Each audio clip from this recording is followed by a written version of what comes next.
Hey guys, Adam here from DirectionTrader.com. We're coming to you on a Sunday here, just kind of doing a recap, taking a look at some of these markets, and we're just going to put together a little bit of a game plan going into tomorrow's game plan, if you were to say. So Friday Meg and I had to do some stuff at the doctor, so I wasn't able to make a video for you, so I'm going to go ahead and do it here on Sunday, and this is going to be what I see going into Monday. It's kind of an if-then video, so if we see this happening, then I'm going to be doing this type of stuff. Starting here with the S&P. You can see here we did have a wonderful sell-off on Friday. If I were to pull up this longer time frame here, it's a little bit better view here. You see Friday's action.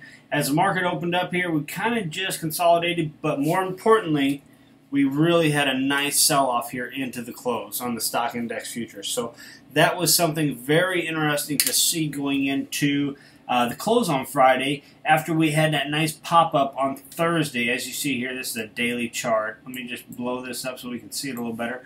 You see that pop-up we had on Thursday. Came about halfway back in that midpoint, right back into our moving averages, and for the first time held. So as you see here, we've had this nice little pop-up, pull back. We've found this area numerous times, numerous resistance, numerous support, kind of a sideways range, but we've really been popping above, below, below the moving averages. But this time, we actually held. So this is the first sign of weakness here since this original, larger pullback. We've had these little micro pullbacks, just part of a trend here, the overall push to the upside, but we actually held our moving averages there on Friday and sold off into the close. So anybody's interested in the bearish side of the market, I am kind of on your side as well. Now, that doesn't mean I think this thing is going to drop or this is going to be the next sell-off. It may be, but I'm not going to call that. I'm looking short-term here. I do see selling coming in here.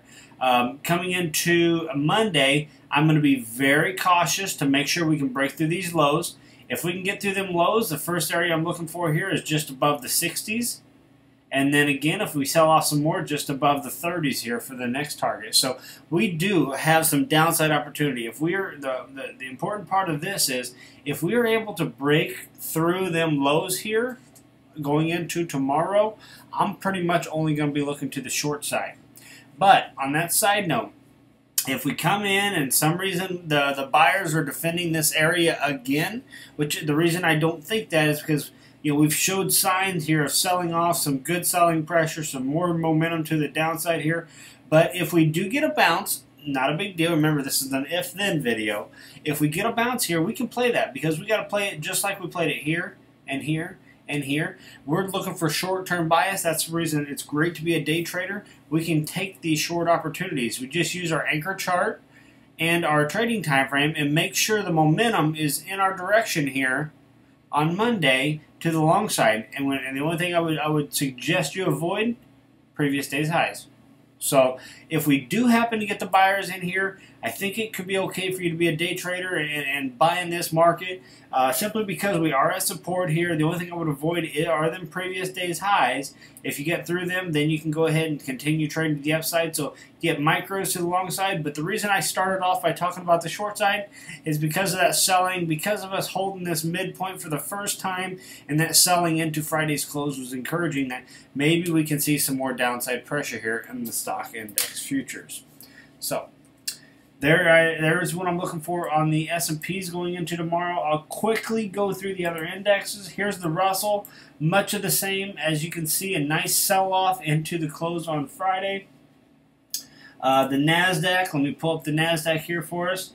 As you can see, more selling on Friday in the NASDAQ. We continued to sell off there as well. Sorry about that. So some more selling, pretty much the same look to the chart as the S&P. And then the Dow is going to look very, very similar, pretty much identical. The NASDAQ, the Dow, the S&P, very similar patterns. Even the Russell here at resistance has a pretty similar pattern. So looking for these markets to go ahead and roll over. Crude oil. Crude oil is interesting here. We've had this massive sell-off here in crude oil.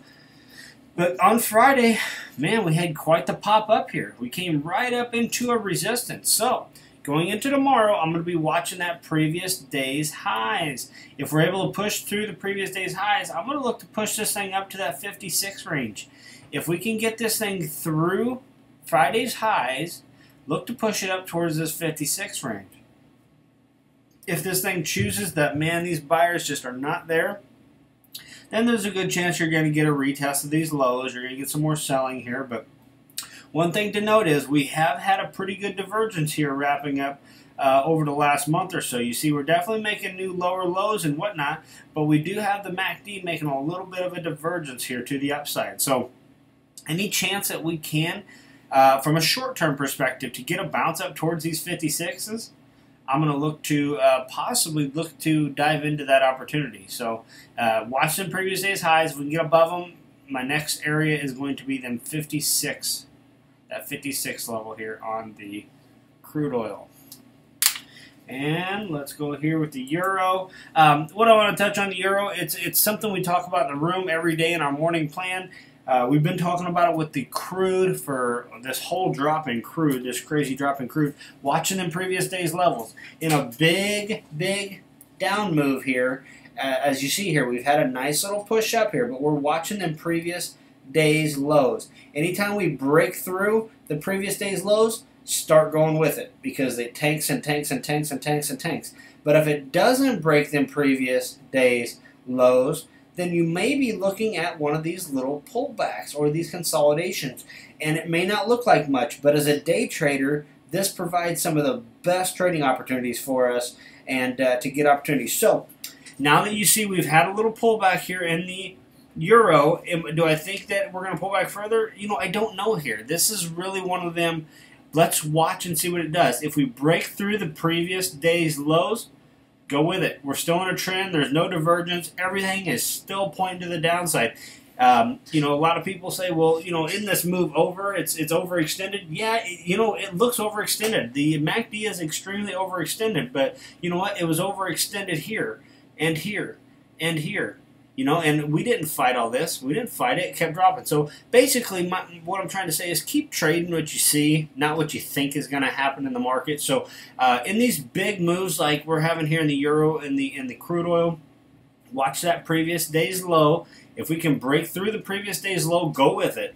If it decides to stay above the previous day's low, so we're still in this consolidation, this pullback, any type of momentum, you can get some pretty good pops to the upside and make for some pretty good short-term intraday trading opportunities to the upside, something that a lot of people don't see.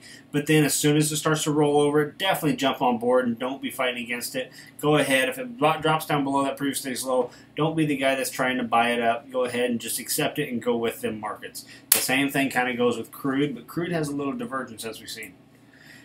And then gold, this one's interesting to me. Gold's interesting to me. We had this little bit of a channel here, if you were to say.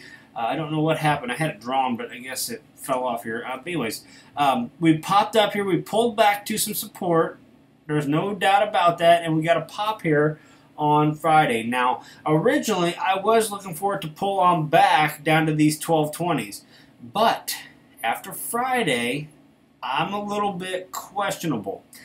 I'm going to go ahead. I'm going to watch this previous day's high this time. Why? Because we're in a micro up push. Watch them previous day's highs. If we break through it, this bullish move is on, and it looks like the bulls are in charge. But if this is a one-day bounce after this nice big flop here on Thursday, you see Thursday was awesome for this gold market. Nice big drop on Thursday. If this was just an intraday, remember, we didn't break above the highs. We didn't break below the lows. Technically, Friday, as bullish as it looks, was an inside day. So we cannot lose focus here. We still technically had an inside day on Friday. So let's pay attention to that.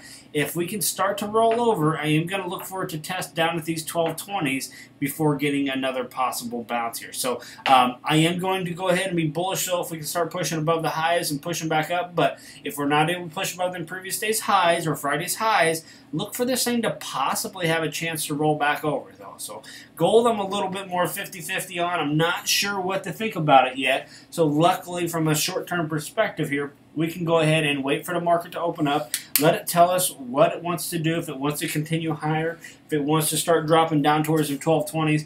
Either way, we can take advantage of it. But we got to be disciplined early on when it comes to gold on Monday. So that's it, guys. I hope you enjoy this little update. I wanted to come to you since Meg and I are expecting here in a couple months, and we've been doctor visits, or they seem like they never go away. They keep coming, and now they're coming even faster. So one of them deals that we got to deal with whenever we're expecting, and we're enjoying every minute of it. But I wasn't able to get a video out to you, so I hope that's okay, guys. We ended up got one here on Sunday, a little bit of if-then video showing you what I'm going to do going into tomorrow. So let's make it another good week. Let's come out of this. We've been a little bit patient here with FOMC, a little bit quiet the last couple weeks here. Still trading, still doing all right. It's just been a little bit more quiet, but I'm ready to get out of it. I'm ready to start trading actively, getting some more opportunities in here, and taking everyone that we see and continuing our success. So we're having a good 2015. Let's continue that, and let's build upon it. So